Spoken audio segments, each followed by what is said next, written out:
Good evening, everyone. Good evening, Sharmilla. Good evening, Colin. Thank you for coming. No, that's archaic, isn't it? Thank you for coming here. Thank you for staying home. I'm now going to make some introductions, and we have a couple of very illustrious panelists here who've done some remarkable things over their careers, so this might take a bit of time. Bear with me. Sharmilla Bismarhoon has worked in publishing since 1994. For 11 years, she was deputy editor of Wasafiri, the magazine of international contemporary writing. In 2010, she co-founded Speaking Volumes, about which we'll speak more in a moment. She is the author of a novel, Echoes of a Green Land, which is big in Spain. She's a trustee of Carcanet Publishers, Modern Poetry and Translation magazine, and the George Padmore Institute, a major archive housing collections of material from pioneering Black British political and cultural organizations. Finally, she is on the International Organizing Committee of Afro-Europe's, a cross-continent academic and cultural network. Colin Grant is an author, historian, and associate fellow at the Center for Caribbean Studies. His 5 books include the memoir Bad Guy at the Wheel, which was shortlisted for the 2013 PEN Ackerley Prize. As a producer for the BBC, he directed several radio drama documentaries, including A Fountain of Tears, The Murder of Federico Garcia Lorca, and A History of the N-Word. He also writes for The Guardian, the TLS, and the New York Review of Books. His latest book is Homecoming, Voices of the Windrush Generation. Last year, he became a fellow of the Royal Society of Literature, and last month, a new platform launched called Writers' Mosaic, an initiative of the Royal Literary Fund promoting Black, Asian, and minority ethnic writing, of which he is director. So I will speak a bit about Speaking Volumes. Founded just over 10 years ago, Speaking Volumes Live Literature Productions is run by the triumvirate of Sharmilla, Sarah Sanders, and Nick Chapman. It has produced a bewildering range of events belying its size, with the aim of reaching diverse audiences and presenting the work of underrepresented, mainly British writers in innovative and exciting ways. In 2012, Speaking Volumes secured its first major grant to run the UK poetry tour of Poetry Parnassus, London, which is part of London's Cultural Olympiad, working with over 50 poets at 30 events. The organization has gone on to hold more events than can possibly be recounted here with ease, but past highlights include Breaking Ground from 2017, a showcase that took British writers of color to 5 European cities over 12 months, plus a series of events in the UK. The sequel, as it were, in 2015 and 16 was Breaking Ground USA, a double tour to the East and West coasts of the US, introducing 5 Black British prose writers and 5 Black British poets to American audiences who were often amazed by their very existence. During the worst of the pandemic last year, Speaking Volumes nevertheless hosted Your Local Arena, a series of events featuring iconic films of the archives of Arena, the classic BBC cultural documentary series, accompanied by new poems inspired by them, as well as talks and writing workshops linked to them. And finally, I'd like to say a few words about Flipped Eye, the publisher of Not Quite Right for Us. Not Quite Right for Us is the flagship title of our 20th anniversary year and encapsulates the energy that has been driving this remarkable publishing house over 2 decades. Founded by editor, award-winning poet, and novelist Nii Ayikwe Parks, Flipped Eye has won global critical acclaim since its inception in 2001.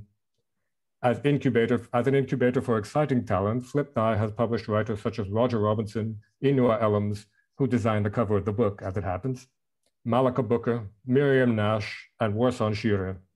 Flipped Eye prides itself on publishing works covering the widest possible range of voices, experiences, and literary traditions, and has always worked on a not-for-profit model. We're a lean, discerning, reader-focused, writer-loving system for cultivating literary excellence. And my name is Mitch Albert, and I'm a longtime publisher, editor, and now yes, I'm director for fiction and nonfiction at Flipped Eye. So let me grab a sip of water after all that. I think that's all the time we have, actually. Thank you very much for joining us. I'm going to give a brief overview of the proceedings for the next 90 minutes. We'll head into conversation now, in which I'd like to focus first on Sharmilla's and Colin's work, and then on the book as well. A while later, we'll screen a marvelously condensed video produced by Speaking Volumes, which features all 40 writers in the anthology. And afterwards, we'll speak some more about the book, and Colin will read from his very trenchant essay included in the collection. Then for the last 20 minutes, we'll take questions from the audience in writing, as you've heard, so please store them up. Okay. So tonight, of course, we'll be discussing an anthology, which is somewhat tricky, given the multiplicity of voices that have made it what it is, and the degree to which each writer has interpreted the theme, the main theme, played with it, wielded it, felt it. Sharmilla, the occasion that prompted this anthology in the first place is the 10th anniversary of Speaking Volumes. Now, this could simply have been a compilation of greatest hits, as it were, a best of, a textual accompaniment to a selection of live readings and performances Speaking Volumes has made possible over the past 10 years. Why did you decide to orient the anthology around the theme, and why this theme in particular of outsiderness? Thanks, Mitch.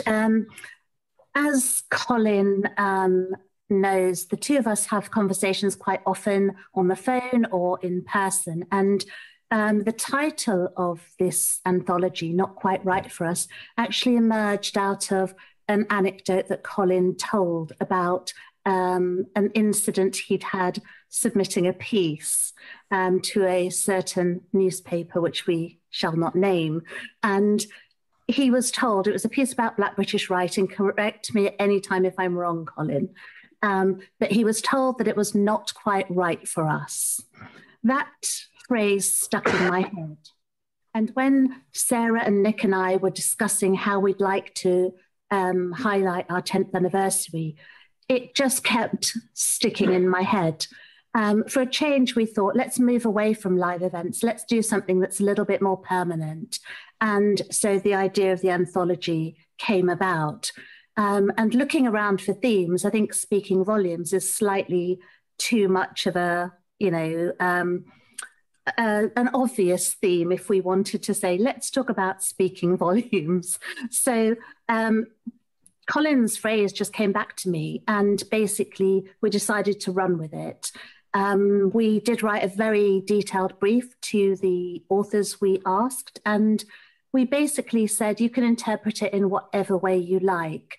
So that's how it started. Okay, there's a remarkable consistency through all the multiple interpretations. So everyone clearly interpreted it as, did you actually specifically use the word outsiderness or anything like that? No, okay, because exclusion is a theme that runs right through the book, interpreted obviously in very interesting ways. I'll come back to that in a second. Sharmilla, I've cited a couple of examples of Speaking Volumes projects in the past, but can you say a bit more about its origins and what makes it distinct in the British cultural landscape, and why you are struck by the idea that having writers perform before audiences on a regular basis would work so well? So what makes us distinct in the first place is that we're not centrally funded, and we do this for love and for a passion about trying to make the landscape a little bit more equitable. So we don't follow a model which is kind of usual, which is when a writer has a new book out, they get to do a tour or they get to perform somewhere. We invite people who've never published anything before and may never publish anything to perform alongside people who are, poet laureates of countries or should be Nobel Prize winners, etc. So basically for us, it's about the passion to put writers who don't normally get the chance to be in the middle and in the mainstream up there in exciting and interesting ways. And that might be doing something like this anthology. It might be creating a sort of multi-genre event, which is poetry and film together. It might be having a kind of straight reading, if you like, but exploring new different themes. So that's kind of what makes us different. Okay, thank you. And long may you continue. Thank you. Colin, this is a Housmans and a Speaking Volumes and a Flipped Eye event, so we may be preaching to the converted in triplicate. But for the record, why do you think your proposed piece for this media outlet was not quite right for them? Because it spoke to a truth. I suppose, which they weren't prepared to listen to. It was very odd because they commissioned the piece, and it's a piece about whether, as a Black writer, you can critique other Black writers honestly or not, or whether you have to accent solidarity before criticism. And so I gave a rather nuanced piece in. I interviewed very many people, including Sharmilla and Bernardine Evaristo and Randy Edulodge.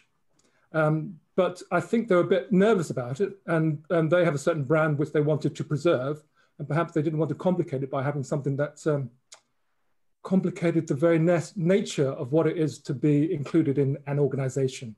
So they commissioned a piece about being excluded from organization, but they excluded me from actually having the piece published in the end. But I like the idea, actually. I think I was delighted to be rejected in a way. I think I'm quite constituted towards rejection. I kind of prefer to be a loser. I always remember when I played basketball. I played basketball a lot at school, and it was disappointed me when we won. We won a lot, actually. I always wanted to be on the losing side. So it's a bit discombobulating to be on the winning side. And in a way, I recognize that by being included in Sharmilla's lovely anthology, that I am actually on the winning side. It may not be the side that people think as the winning side, but really it is the winning side, because ultimately I think that the nature of that title speaks to the idea that perhaps you're better off finding your own club and not relying on other people to slam the door in your face. Yeah, I think that's certainly, if it hadn't dawned before, it is dawning now. And the first thing that comes to mind amongst many is why I'm no longer talking to white people about race by running at a lodge, which basically takes that point of view exactly. It's like, why are we orienting ourselves around the norm when we could be having our own conversations, which are much more interesting? And if anybody wants to come along from that mainstream or predominant strain, then they're welcome, or not. But I think that's a theme that quite a few writers had picked up in Not Quite Right for Us. I think it's true, actually. I'd like to add that actually, I think what excited me, it's always exciting to be part of anything that Sharmilla is involved with. I would struggle to say no to Sharmilla ever, actually, bless her. But what interested me was this possibility that this would be a platform for us to speak honestly and in a kind of unguarded way, in the way that we might speak privately. So that in a way, although it's a public book, I think of it as a kind of private book as well. And I feel comfortable enough to sort of share my foibles, and share my thoughts, but share some of my polemics as well in this book, because I know that the book is a kind of safe place in a sense. Well, we hope it stays that way. So yes, it's interesting. So you pitched this piece, even though you're a Black writer yourself, you're critiquing, and it wasn't deemed safe by presumably white gatekeepers, which speaks to some issue, something to the lack of diversity in publishing, which we won't go too much into here, because fortunately there are a number of good organizations working on the topic. But just yesterday, for example, the Bookseller, the trade journal for publishing, revealed that the practice of comping had serious implications for non-white authors. Now, comping is, as a very silly name suggests, when a book is pitched, the publishers compare, i.e. comp, that book to previous books of the same nature. Now, if there haven't been enough books written by non-white authors or non-male authors or non-able-bodied authors and so on, then what are you going to compare the book to? And therefore these books don't get published. So I draw that parallel to your submitting a piece that just wasn't understood, presumably. I mean, they probably didn't want to cause offense, or they thought they would cause offense, but they just didn't understand the context, because it was a media organization. Am I right? Yes, it was a major newspaper. I write for lots of newspapers, and I think they were nervous about being perceived to be on the wrong side. Right. By aligning themselves with me, they thought perhaps I was damaged goods or something. I was going to be airing thoughts which are best left unsaid, perhaps, because they're too complicated to air. And because sometimes when you air complicated thoughts, the temptation is to adopt a binary position. You know, are you for or against what's been aired? So sometimes even big newspapers don't have the time to allow for nuanced thoughts that don't necessarily speak to either pro or against, really.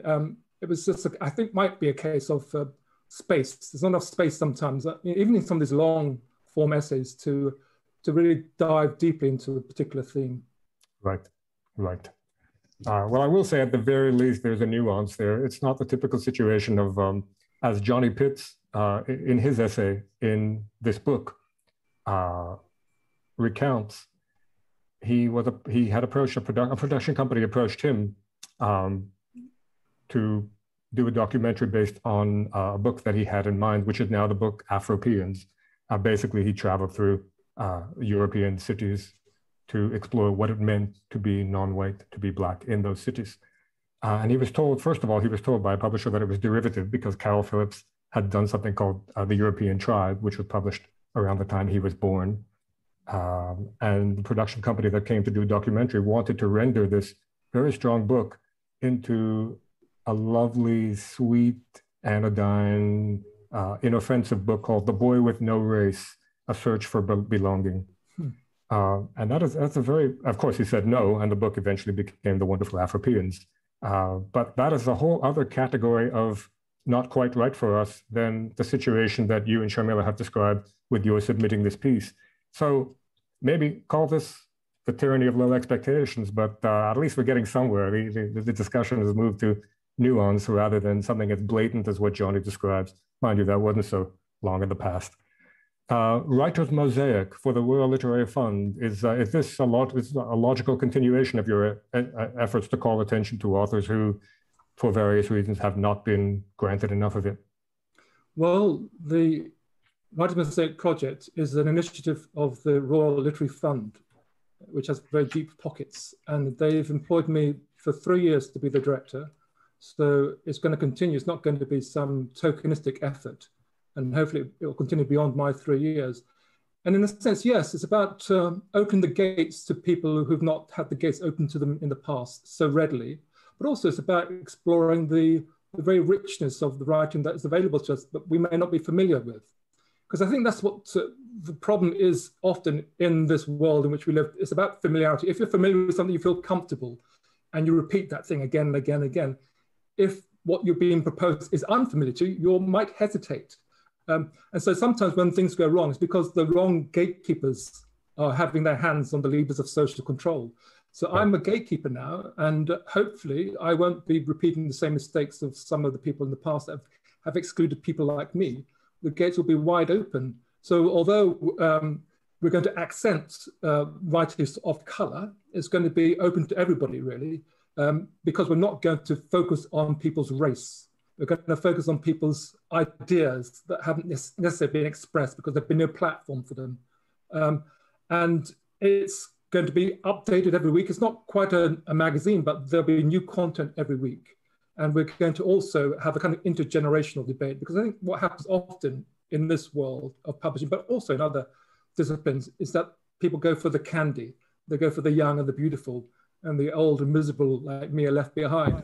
So we're going to have room for the old and miserable people with few teeth in their head, as well as the beautiful people who get all the gigs all of the time, to the exclusion of almost everybody else. Right, and then the beauty of that is that this could pretty much describe Not Quite Right for us as well, in terms of aims, missions, and achievements. Can I say one more point there, Mitch? Because I think sometimes we fall into this notion of omission, of living lives of deficit, of saying, oh, we didn't get that gig, or we were left behind. This is an attempt to change the narrative from one of deficit to one of credit, to one of exploring richness, rather than saying we didn't have a chance to show who we were. So sometimes I think we get trapped into this culture of complaint. So we're not complaining, we're on the winning side now, and we're going to be shouting from the rafters about how great everything is presently, anyway, in terms of the possibilities for change. All right, and that's it. This isn't protest literature. This is, as you were saying before, this is the creation of spaces that you can declare your own, which are the same principle behind Not Quite Right for us. It's not a reaction against, it's not a running from, it's a going to. And that's the beauty of it. And I like very much what you said, that it's not about, I mean, this is obviously a forum for Black and minority ethnic writers, but it's not about being Black and minority ethnic, as you were saying. It's everything, it's all together. It's just a space where writers can write. And that, again, once again, sorry to repeat myself, the anthology follows along the exact same lines. So there are just to add to, sorry, Mitch, just to add to that, I think that one thing about all of the pieces in the anthology for me that really struck was that even though they might be talking about a negative experience, whether that's, you know, in the playground or in the workplace, there's always an element of hope and the future being different as well. So I feel there's a lot of positivity in what all those 40 authors in the anthology had to say about being not quite right in one way or another. And it was actually very interesting. We've commissioned a musician to write some new music, Dominique Legendre, and you'll hear it in the film coming up. When I gave her the manuscript to read, she said to me her ultimate feeling coming out of that manuscript was positivity. And I think that's really important. Yeah. I think the very act of participating in an anthology like this or in Writer's Mosaic is an affirmation. So even if the story is negative, as you were saying, just the fact of declaring, I exist, here's my work, will be by default positive. Make no mistake, there are a couple of pretty harrowing stories in the anthology, but again, there are also quite, there are a lot, it is all positive, as Sharmilla has described. I'm aware that we're arriving at the juncture where we are going to screen the film that Sharmilla has talked about. So why don't we go ahead and do that, and we'll resume talk afterwards about the book. Just to introduce the film very quickly, this is a film and every author in the anthology appears in the order that they are in the anthology. We're trying to tell a story which takes you through life, starting with childhood all the way up to your sort of memories and hopes for the future at the end. So please enjoy.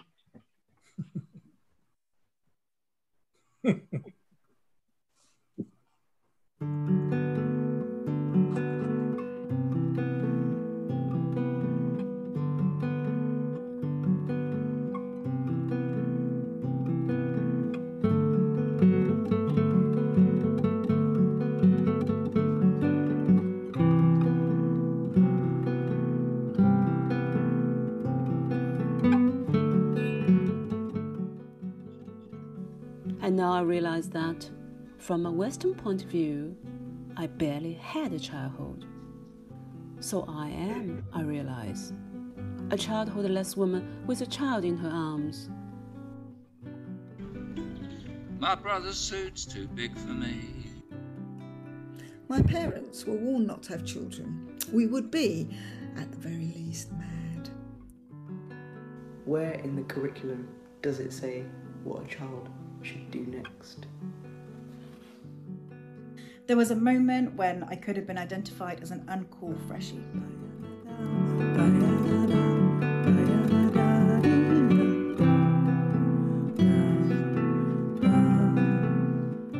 The problem is that not everyone is as encouraging about my paranormal talents as Mum and Nan. We never see each other as we are. And you, Nana, are you a cousin or who? We clocked each other, and I hadn't realized how alone I had been all this time. It was an intolerably hot morning in July, on the day that Fancy and Nancy's youngest uncle, standing for a long time in his room, went crazy.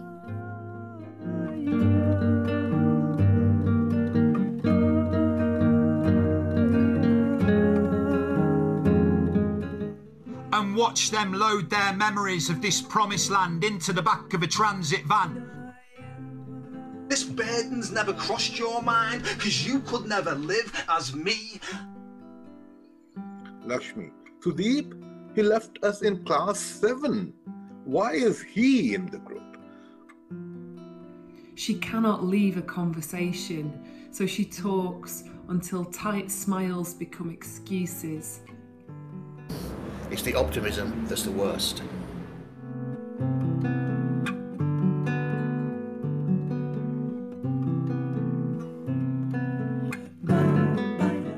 2 years ago, I left the BBC like a prisoner on a life sentence who'd done his time without parole at a maximum security detention centre. A Brazilian friend swears she was hired only because she mentioned in passing that she'd once lived on a canal barge. I did it at university, carving away my sharp council estate edges and a lot of my personality to try and fit in with the public school Mirandas.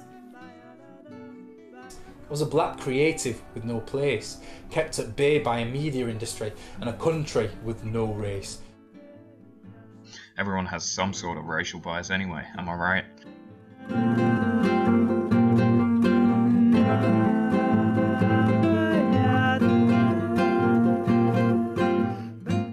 The captain looks at the slaves slumped on the deck. Imagine an elephant wearing a top hat. I'm not a subject to be read, bewildering, ironic. And Beamy removed a single piece from a jigsaw puzzle of the solar system her brother had laid out on the dining room table. We hold open passports and scars.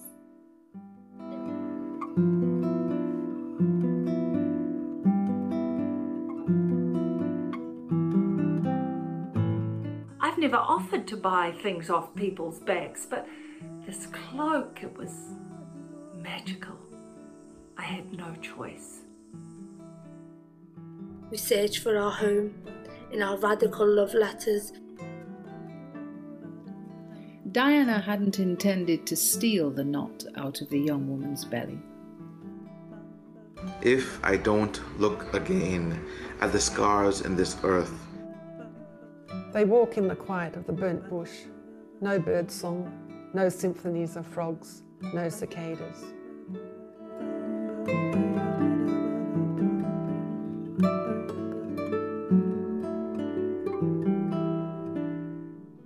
So if people like me are them, then who are we? Can this division be breached? Can one of them ever truly become one of us?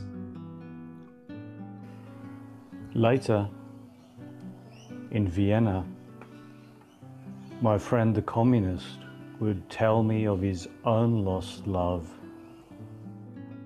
The hill is everywhere beyond my front door. Signs with words no one took time to read.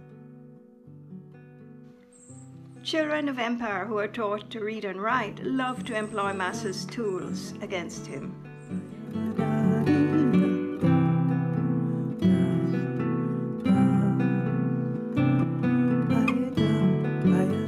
The man I was and the man I am now are as night and day. But these qualities are not conducive to surviving ongoing invasion.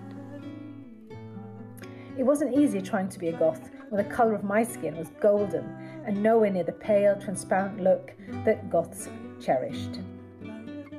Sheltering anonymous under greige umbrellas, you could be anywhere. Not quite right for us is a challenge, a gauntlet thrown down. Will you take it on? Will you press and query? What is your version of right?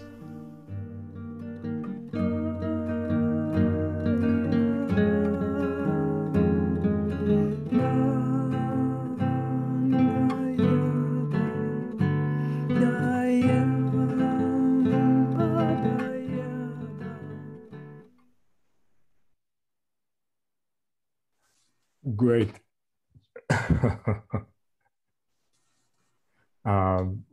It's actually, I must say, it's difficult to remember 40 stories or 40 works, but each line was so well chosen that it evoked immediately, and I've read the book, it evoked the work in question right away. Bravo. Anything to say about that, or let the film speak for itself? All I wanted to say really is thanks to Nick Chapman, who put the film together, and all of the authors who sent us their pieces, obviously. We did want to tell the story, but also I think that the film highlights the range of people who are in the book, you know, age, where they're from, etc. There's kind of as much inclusion as we could hope for, basically. Colin, anything to add? Or? No, I just was thinking about that Groucho Marx joke. I wouldn't want to belong to a club that would have someone like me as a member. But actually, I'm so pleased to belong to this club. That's not quite right for us club. So thank you for putting it together. Yeah, I'm just going to cross out that reference on my notes because I was going to bring that up later. The remark is very apropos to the book. Thanks for stealing my thunder there. But yeah, quite right. That is quite right. What do we, this question is addressed to both of you. What do we mean by outsiderness? What's a good working definition? Colin, do you want to go first? I'll give you a little anecdote. So I joined the BBC about 26 years ago. And when I joined, it was as if I was joining a group of people who were like the black cab drivers. And I was an unlicensed minicab driver from South London. And they didn't want me to be an honorary member or a real member of their club. So outsiderness is being recognized as not being quite right as far as the norm has been at that point. Things will change, you know, and the outsiderness will change because the outsiders will become the insiders.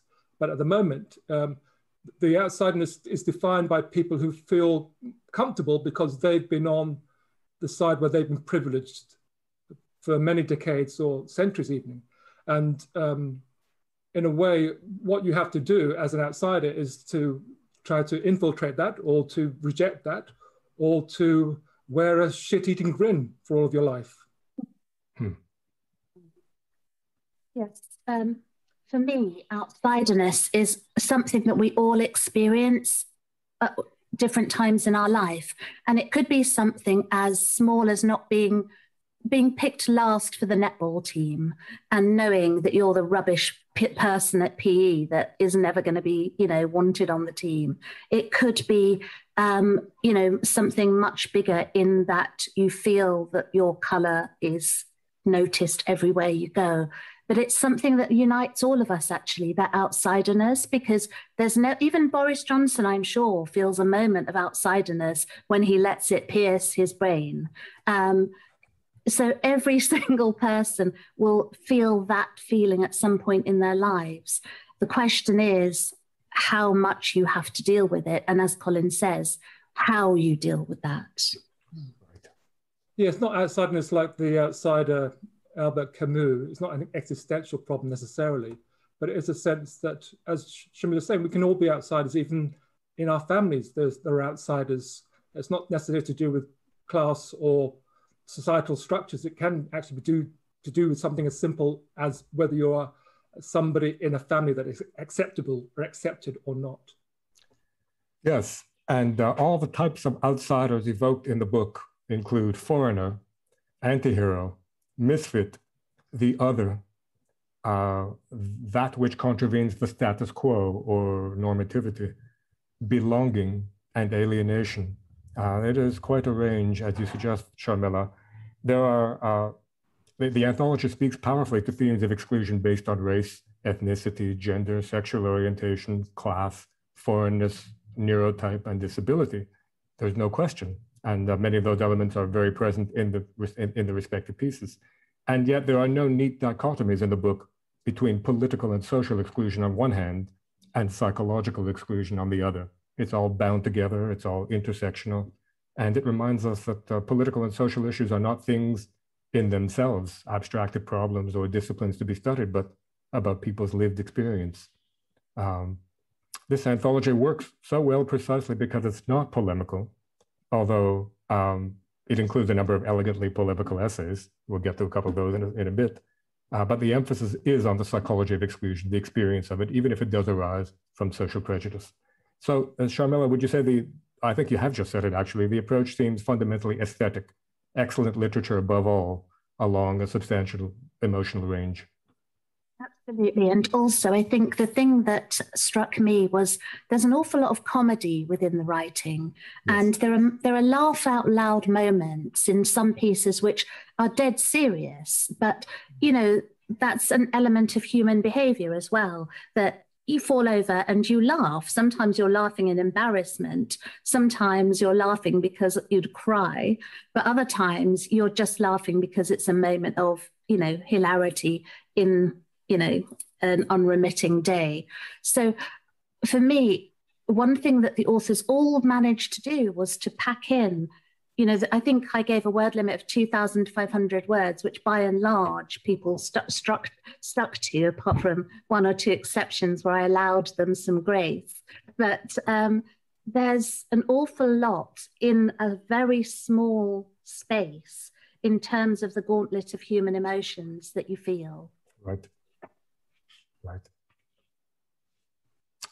The phrase "not quite right for us," to my immigrant ears, is a very particular British form of rejection, quite reasonable at face value. The shrug, well, if something isn't right, it isn't right. And the medium is very much the messenger. The majority of the writers who use the phrase directly in their work, because that's a minority who use that phrase directly in the work in the book, but the majority of writers who did so were concerned, as it happens, with very British themes or settings.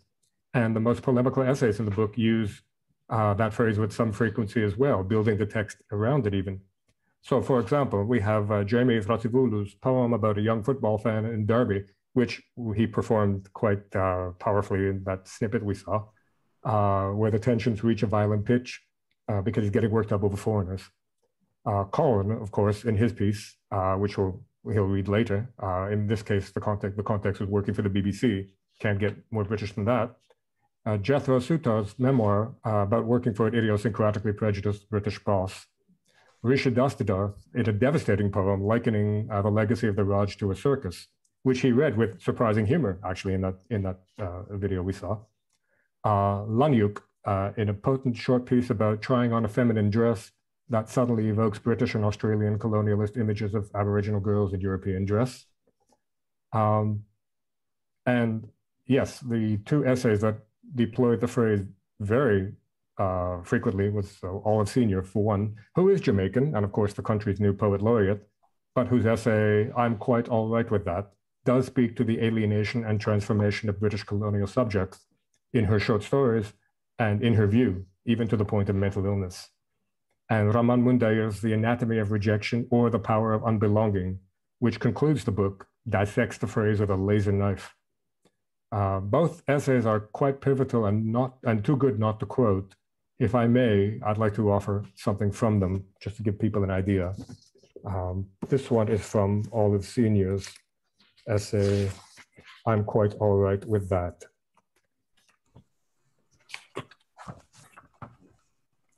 Yes, and this is a paragraph following a series of paragraphs in which she describes the children in her work, child characters in her work, because they are the ultimate outsiders. People frequently ask me if I am the child in these stories, and of course I deny it, as I believe all writers should deny any connection with their characters. But I am now at an age where I can confess that, while the characters are not me and the stories are not mine, they certainly embody my own lifelong impulse to subvert authority, to challenge fake respectability, to shrug off the gatekeepers of personhood, history, and story. This is what has enabled me to endure a lifetime of writing and publishing on my own terms, my usual mental response to "not quite right for us" being a resounding, "No, it is not." This started with requests to rewrite the Jamaican Creole in my first story collection, Summer Lightning, in standard English to make it suitable, quote unquote.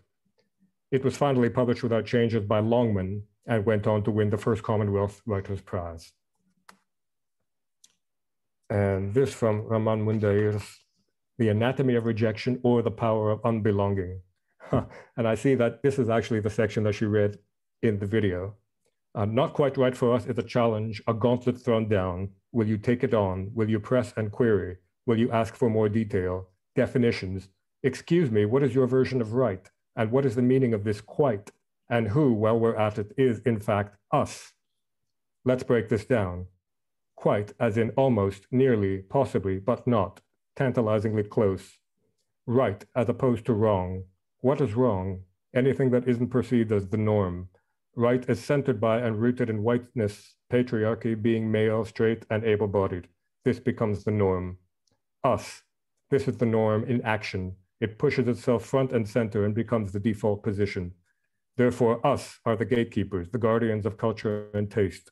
Thus, us becomes an established structure, perpetually growing, rooting its dominant Western nationalist and imperial narrative.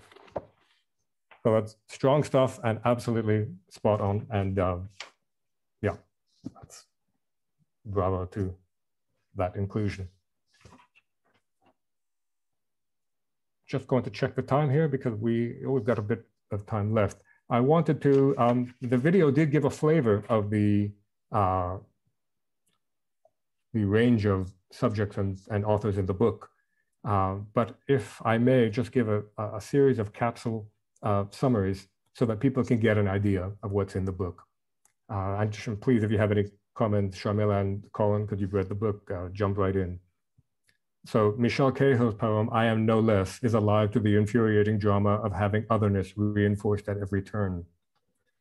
Kerry Hudson's Exactly As I Am is an impassioned piece on class stereotypes and her ambiguous defiance of them. Byron Vincent's harrowing autobiographical essay, Mad, Bad, and Dangerous to Know, takes in hypersensitivity, addiction, trauma, bipolar disorder, and PTSD. But as Sharmilla points out, it is quite funny. Surprisingly, in affecting essays by Afshan D'Souza Lodi in The Freshie Rocker and Nazneen Kaur Ostrom in This Is England But Not For Me, each woman writes on the poles of loneliness and belonging as South Asian female Muslim punks. Tim Wells' poem, What Life Serves, is a gentle, heartwarming portrait of a refugee's son at breakfast. Rafeef Ziadah's We Wait is a rather despairing poem imagining Syrian refugees crossing into Greece. We saw Selina Tusitala Marsh read from or quote from her essay, The Woman Who Bought a Cloak, in which she encounters a world traveler who had carelessly acquired a Maasai cloak in Kenya and needs to dispose of it. And in this case, it is the cloak itself that's the outsider, losing force in a world that doesn't reflect its origins. In Leona Ross's surreal story, The Knot, a haughty woman who disapproves of her son's new fiancé summons forth the knot in the belly of her nervous daughter-in-law-to-be and treats it like a pet. Now, the fiancé may be the outsider in the story, but she's embraced by the other members of the family. Yet the woman's resentment makes a stranger of her. And as Linton Kwesi Johnson notes in his remarkable foreword, the story also looks at the dire mental consequences of a Black woman's racial negation. I could go on, but that gives you a taste of the poems, the essays, and the stories that are included. Right. Colin, would you care to grace us with a reading of your piece from the anthology? Sure, absolutely. So I've written a piece called The Invitation. I'd like to preface the piece by letting people know a little bit about me. So I was an altar boy for 7 years, 7 long years. I was the head boy at junior school, and I was the head boy at senior school also, and I went to medical school for a number of years, and then I joined the BBC. So, not much of a loser then, if I might just interject, but do go on. Yes. The Invitation. The BBC, as a bastion of British culture, maintains and promotes an ennobling idea of public service broadcasting that stretches beyond these shores. My invitation to join the corporation in 1991 marked a milestone for our family. It meant that we'd breached a forbidding fortress. We could never have contemplated traversing the invisible moat or cordon sanitaire designed to keep the likes of us most definitely on the outside. It wasn't just that the BBC was, in the parlance of psychologists, a white space. Back then, we just have said it was a white people ting. It was also a compromised and compromising space. In order to get in, you'd have to consider the possibility of debasing yourself by entering the world which, as well as soberly, conscientiously, and impartially broadcasting world news, also entertained viewers on Saturday nights with the black and white minstrel show. This really happened on primetime television all the way up to 1978. A dozen years later, I was among the recruits to the BBC World Service at Bush House, passing through the portico bearing the inscription, "To the friendship of English-speaking people." The BBC High Command clearly admitted without any discomfort that as the World Service was funded by the Foreign Office, the corporation was a clever tool in the country's soft power strategy. Mentioning the World Service abroad in the 1980s gave you the smooth entry into the lives of others. It appeared to be kind of lingua franca. But growing up in a West Indian household in Luton in the 1960s, I'd never heard of it. The first time I became aware of the World Service's existence was in a Guardian advert for the radio traineeship in 1989. The advert suggested that the World Service required more employees of colour in its editorial departments. This was underlined by a little black and white sketch that showed two people, a man in kente cloth and a woman in a sari, sat opposite each other at a round desk with a globe in the middle, giving off flashes of radio waves. Notwithstanding the cartoonish clumsiness, I was impressed by the corporation's realization that its whiteness implied that the BBC World Service was stuck in some not too distant imperial past. I was glad to meet their approval and accepted the invitation to join. Since that invitation from the BBC, I have received 5 others, the last one encouraging me to take the golden handshake of redundancy and leave through the very doors I'd come in by. The other 4 invitations were not so attractive. 2 years ago, I left the BBC like a prisoner on a life sentence who had done his time without parole. That sounds a little melodramatic, I know. There was no gangster's mole waiting for me on the outside with the engine of a Bentley running, but I did have an overwhelming sense of freedom. During my 25-year career at the BBC, I topped the charts for being the employee with the highest number of disciplinary hearings in the corporation's history. One hearing, you might think, to paraphrase Oscar Wilde, might be regarded as a misfortune, but 4 smacks of carelessness. The disciplinary hearing process and protocols were rather quaint. A booklet outlining what to expect now that I had been identified as a suspect accompanied a letter that began, "Dear Colin, I'm inviting you to a disciplinary hearing." The use of the word invite seemed ironic, for this was not an invitation you could refuse. All the disciplinaries were pretty ridiculous, but the third strikes me as the worst. On receipt of that particular invitation, I'd been accused of acting aggressively towards a manager. I immediately phoned and left a message for the sender, a senior manager, the manager's manager. Let's call him the man, who I'd later discover would act on her behalf as the plaintiff. He'd also volunteer himself to be the chief prosecutor and, for good measure, the judge as well. But all that was in the future. For now, we were still within the realm of possibility to resolve the situation locally. The man rang me back at my desk. It was an open plan office. I whispered down the line that there must have been some terrible mistake. I was friendly and unaggressive, as my colleagues would attest. The man let me speak on and on without interruption.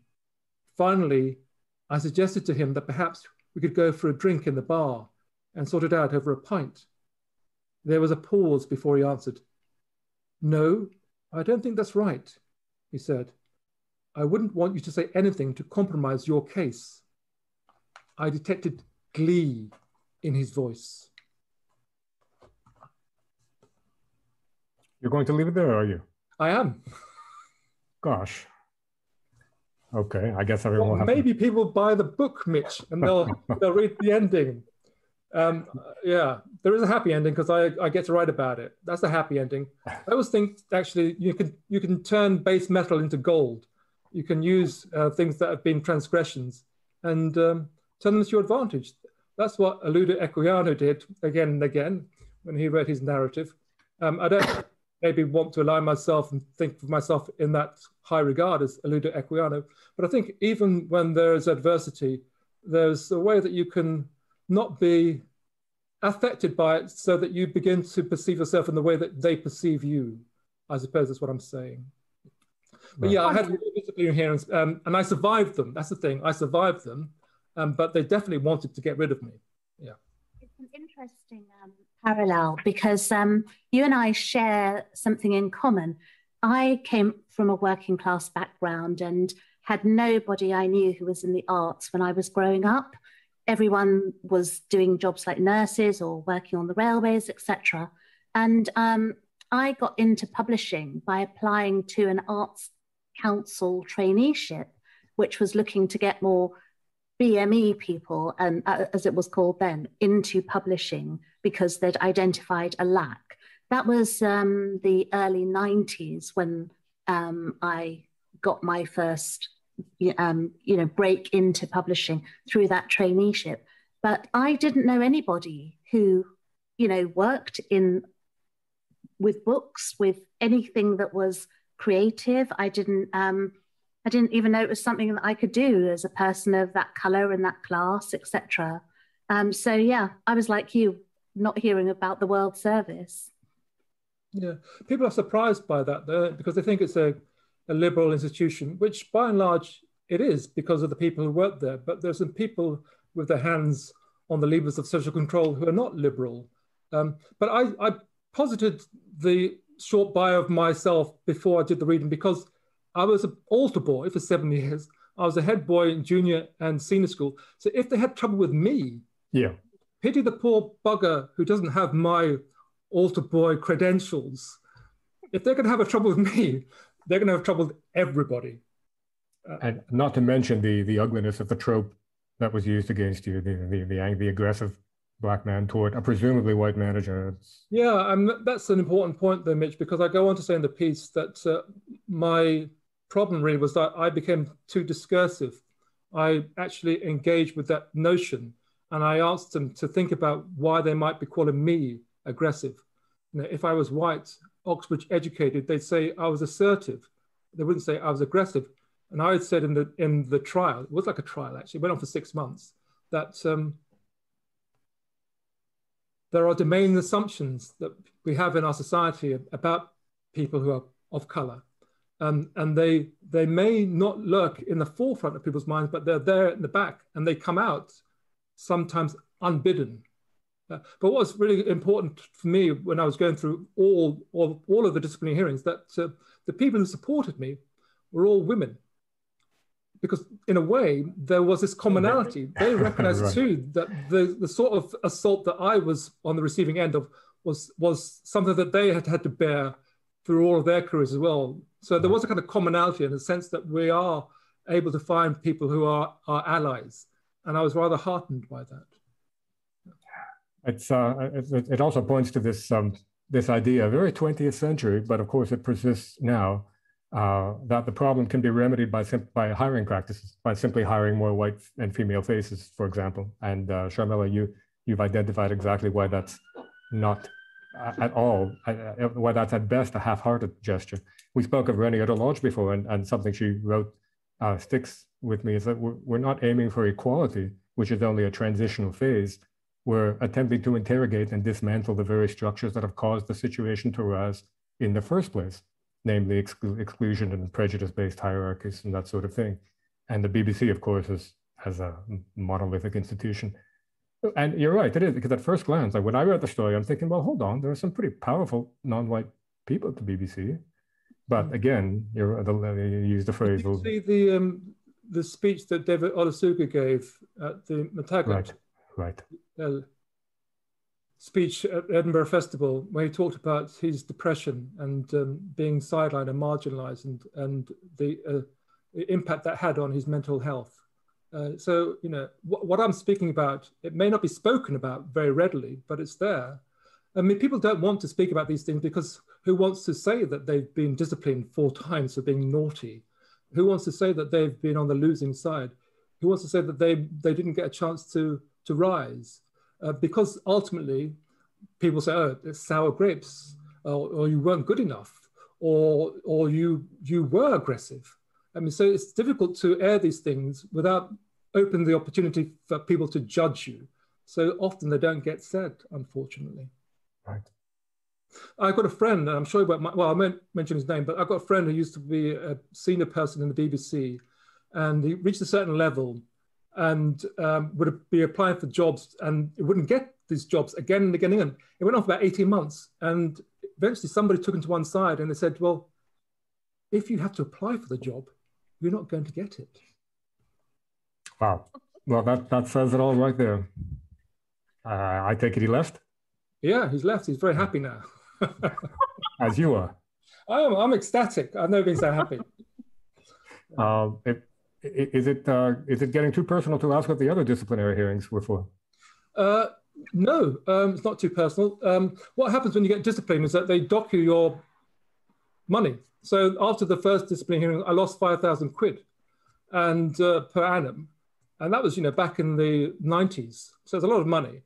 But I was doing the same job. And I just looked around and I wrote a few emails saying, hold on here. I'm doing the same job as Bob, Peter, Wendy, but I'm getting 5,000 quid less. And my mistake was to write it and to share the email beyond the person that I wrote to.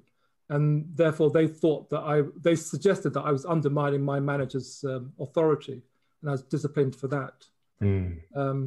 Yeah, but I don't want to read them all out because nobody will buy the book. That's the dilemma, isn't it, of sharing too much. You have to keep people a little bit hungry and thirsty. Indeed. I wanted to dive in. Colin, surely you weren't getting the same as Wendy, who was not being paid the same to begin with. Well, yeah, this is a good point, actually. I'm sure this happens in all institutions. When you join the BBC, there's a floor and a ceiling in terms of your wage. So you can be the same band as a producer, whether you're a man or a woman, but the women would enter at the bottom of the floor of the wage bracket, and I would probably be in the middle.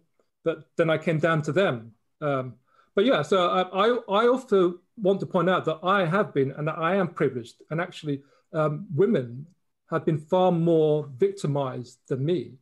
And in a way, I wanted to recognize that even when I sometimes complain, I have to recognize that I'm still privileged, actually, and that some people in the corporation who are still there have it really bad. But one thing that really annoyed me quite often was that people forget the people who are the poorest paid.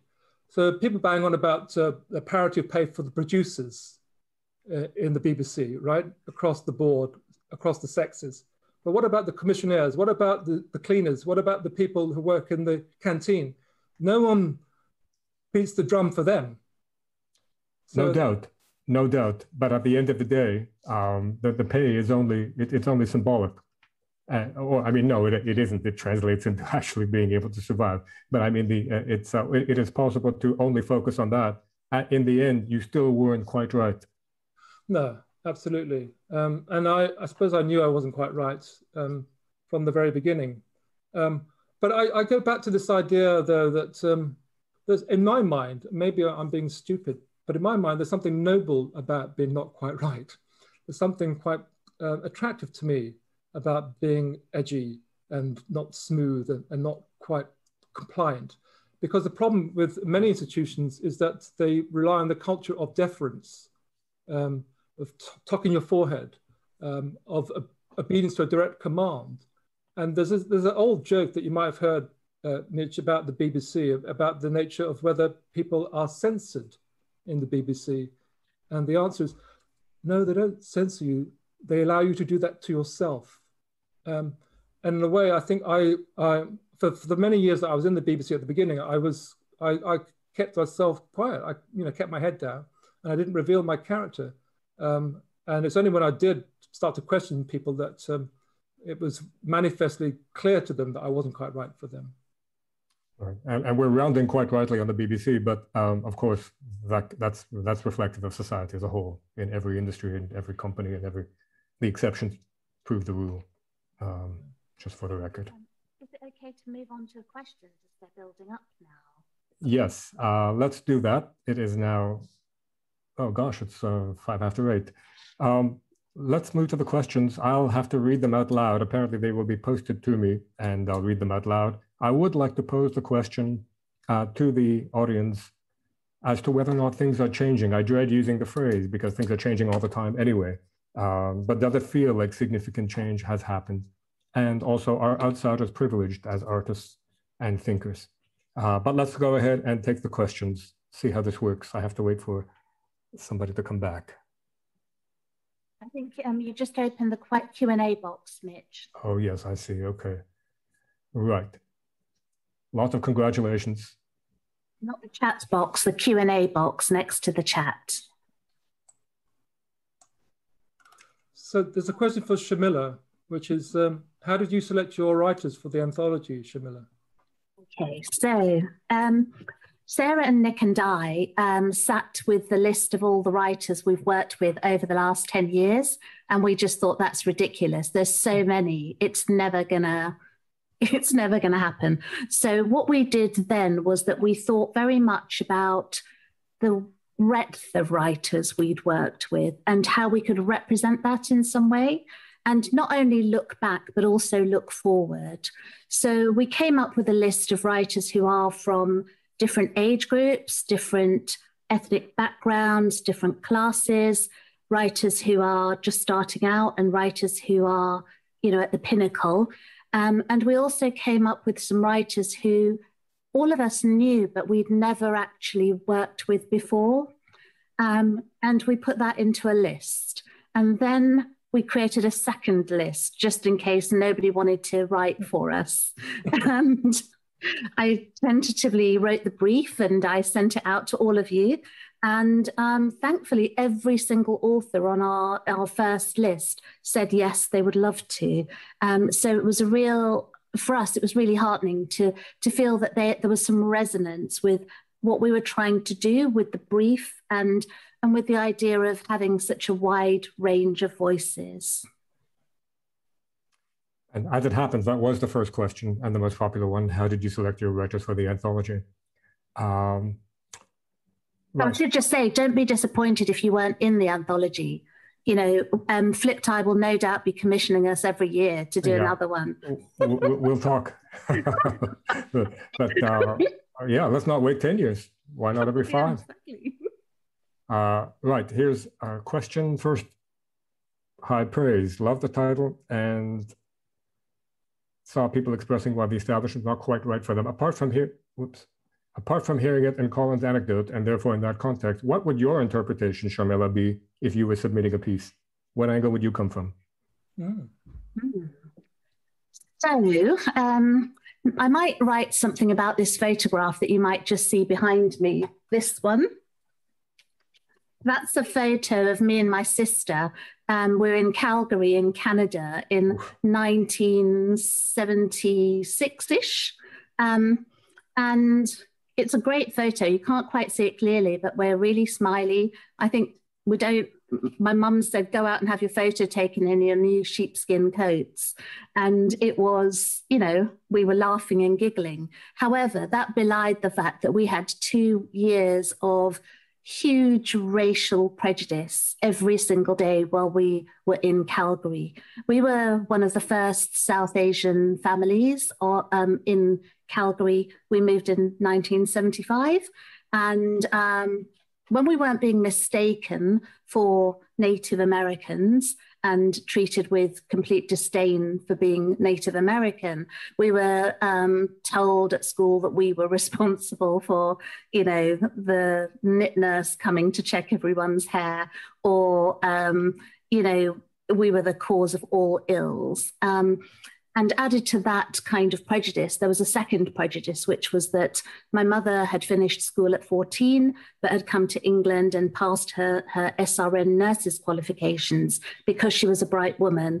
But in Canada, that was deemed not quite right for them because she hadn't graduated high school. So she couldn't work. So my dad worked 2 jobs, and One of those jobs was selling vacuum cleaners at nights and being spat at by people, etc. So I might write something like that. Gosh, yeah. Good luck finding the humor in that. That's a pathetic and very sad story. Just to say, Mitch, I mean, everyone thinks of Canada as a liberal kind of country, right? Well, I've just got to say, I'm Canadian myself, and yeah.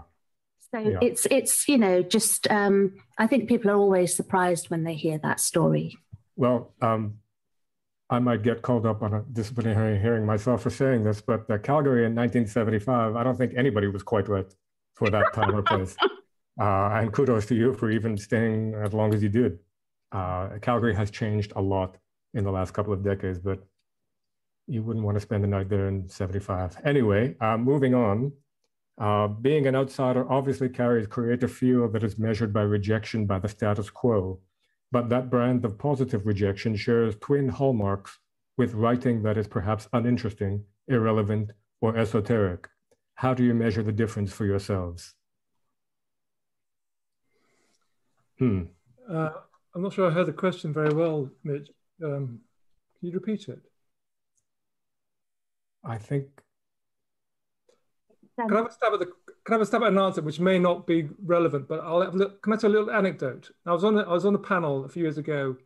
It was about the 60s. And when I was growing up in a medical school in the late 80s, people revered the 60s. People wanted to have been part of the 60s. So the panel were discussing the kind of revolutionary insights that came out of the 60s and the revolutionary stance. And in the audience was my son. And he got up and he complained that I hadn't been a very good father. And I hadn't been a very good father because I'd been too kind and considerate. And he wanted to be an artist and he wanted to have some grit. And I denied him grit. So it kind of speaks to that idea I mentioned at the beginning about being on the outside or being on the losing side, because it gives you some edge to think about what is the meaning of your life, why partake in this desire to explain to people about difficult things. But in order to be able to do that, sometimes you have to have suffered in some way. And not that I'm going out there looking for suffering, but I recognize the creative possibilities that comes through suffering, I suppose. I would like to say that Elisa J. White has got an interesting aside to our title, Sharmila. She says, it would be wonderful to hear a bit more about how Not Quite Right for Us could also easily be called Not Quite White for Us. Which I quite like. Well, you'll have to read the book, Elisa, because there's plenty of white experiences in the book where they're not white enough themselves, if you want to class it like that. Yes. Yeah, she does build on that, actually. I've given a shortened version of her question. I think what she's implying is that actually, as John Lennon said, women are the niggers of the world. This idea that actually it's not really about color, it's about caste. It's about being in not the right group. And that can be social, that can be not being middle class, but being working class, or not being an Oxbridge-educated man. So yeah, I think that the right for us can bridge and can act as an umbrella for many groups, not just groups of people who are people of color. Right. Just to go back to the question you didn't hear properly, Colin, it was the question that is about being an outsider obviously carries a creative fuel that is measured by rejection by the status quo. But that brand of positive rejection shares twin hallmarks with writing that is perhaps uninteresting, irrelevant, or esoteric. How do you measure the difference for yourselves? I would just say to that question that if something moves you or makes you laugh or makes you cry, if it touches you in some way, that's quality writing. And it may not be literary, it may not be in a genre that is seen as establishment, but if it touches somebody in some way, then it is quality. And there's also in the literature world this whole kind of idea about what is good and what is, you know, commercial or popular. I don't think for me personally, that's one thing that I've never seen why we've got those divisions. I think that if writing is good, it will move people in some way. At Flip Die, we often say that we're not necessarily looking for finesse. That can come. We work with writers to edit their manuscript, but that original spark has to be there. As you say, there has to be something that moves you. And this distinction between high and low is also rather false and needs to be done away with altogether. Well, I look to my family quite often in the first instance. So when I was writing my books in the past, I'd be up in my study and I'd come home, or I'd come down to dinner, and I'd be jabbering away to my kids about Marcus Garvey and Bob Marley and Jamaica and independence. And they'd stop me and say, Dad, nobody cares. Nobody cares. So I have to make them care. That's point one. But point two is you have to be a bit arrogant and recognize that what you're doing is of value. Otherwise, you wouldn't do it, would you? And I said to my publishers recently, because I've been on a few shortlists for book prizes and haven't won them. And I've said to them that in the future, I only want to be submitted for a prize called the Best Book Written by Colin Grant Prize. But imagine if you lost it. Imagine if you didn't win it. I can't lose that one, surely. That would be I'm going to Google how many Colin Grants there are now. Get someone else to send one in. Yeah, that might complicate matters for me. Sharmila, we have a question from Bernie. The literary scene has changed in the past 10 years since Speaking Volumes was set up. Actually, there's a question mark there. So has the literary scene changed in the past 10 years since Speaking Volumes was set up? And how hopeful are you for the future? I would say yes, it has, because all of the excellent work that all of us allies, is how I'm going to put it, have been doing over the last 10 years and beyond is paying off in terms of us seeing more diverse festivals, more diverse writing, more initiatives by some of the more sort of slower, bigger publishers, if you like. And we have to really applaud every single initiative, even if it's reinventing the wheel somewhat. But what it has changed has been the nature of what goes on stage. So I think that we're seeing fewer and fewer, hopefully, white middle-class men on a panel sitting there and pontificating to 5 people who understand what they're talking about. And we're seeing, much more kind of interesting live events, not just readings, but things that combine different genres, etc. So I'm really hopeful for the future. I'm really hopeful that I can retire soon and won't have to be pushing as we have been for the last 10 years. But I think that Speaking Volumes, we feel really lucky to be a small part in all of the allies who are making that change. Up until the part about retiring, I was right with you. But you have actually changed the landscape. There are, it's not a question of imitation, but definitely you have influenced live literature, because as you say, straight reading ain't gonna cut it anymore. There's got to be something else for the most part, other than book launches and that sort of thing.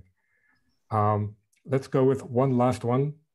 There is a need for outsiders to persist in striving to change the status quo for the better. So there is less unfairness and suffering for the many who remain excluded, disempowered, and voiceless. Discuss. Okay. Well, I actually think that you have answered this with this entire panel, actually, reflecting on it now. There is a need for outsiders to persist in striving to change the status quo for the better. So there is less unfairness for all. When I was at medical school, Mitch, the people who did well were the people who joined clubs like the rugby club. And I started a club for basketball players. But my basketball players were full of people who never excelled in sports at all. They were hopeless. They were the intellectuals, the drama people.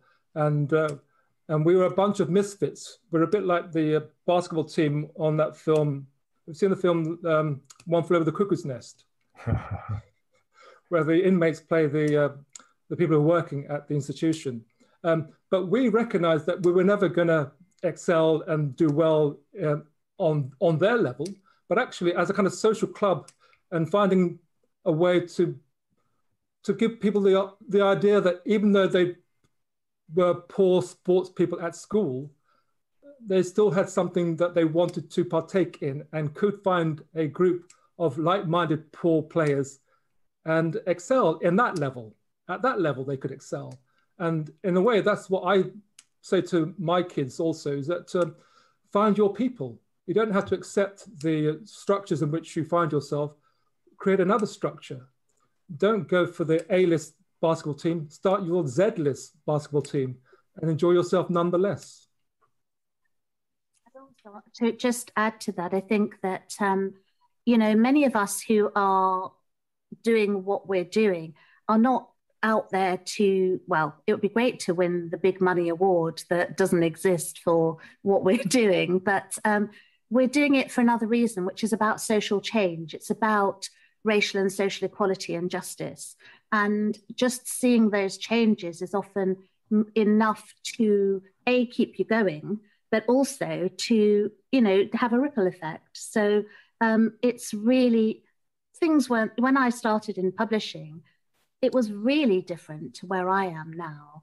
And that's great, you know, just to know that people understand that, for example, there's people who are from the Caribbean who aren't necessarily just Black, that there might be Indo-Caribbean people, for example, is a, you know, which your book really pushed, Colin, when you did your homecoming book, and to show the diversity of the Caribbean. That kind of knowledge, you know, is filtering through. So there's lots of small things that lead to a bigger overall effect. But it'd be quicker, won't it, if we get our hands on the levers of social control, which is why I'm really pleased to be in charge of Writer's Mosaic, because when I first started writing 25 years ago, I remember sending a story to an agent who I admired, who'd gone and left London and gone to Edinburgh.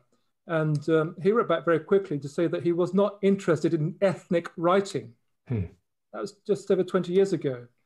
He wouldn't be able to say that now. So things have changed, but it's changed because there are also people who have become part of these bigger institutions, and they're part of the acquisitions team, and they're people like Bernardine Evaristo, who's changing the landscape by forcing them to diversify, forcing them to consider other people must be on these acquisitions meetings other than people like themselves, other than people who've been at those tables again and again and again. So I think we need to get in the room and be part of the people who change at a basic level, who will or who won't be advanced. And I personally am not a natural optimist, but I do believe that change is happening, possibly incrementally, possibly not enough, but especially on the part of people who have traditionally enabled the structures, the institutions to do what they do and to keep on doing what they do. So it's one thing to resist and to change from the bottom, but to stand by and do nothing, to not make a choice, is a choice. And I think fewer and fewer young people are embracing that choice. Yeah, that's very true. I must tell you, when I was having my disciplinary hearings, I was surprised by how few people, I mean, women did come to my aid, but how few of my male colleagues came to my aid who knew that I was this benign altar boy. And my uncle said, when the lights come on, the cockroaches scatter. Right, bravo. Just to say as well that another thing that we should remember is that in the most dire times politically, as we are in now, often the greatest changes happen. Well, exactly. So for example, in the early 80s, if it hadn't been for the international radical Black book fairs that were created by New Beacon Books, Bogle Overture and Race Today in Thatcher's era, then a lot of the change we see now wouldn't have happened. Right. And I think even though things politically are horrific at the moment, that actually is acting as a massive catalyst for people to say enough now.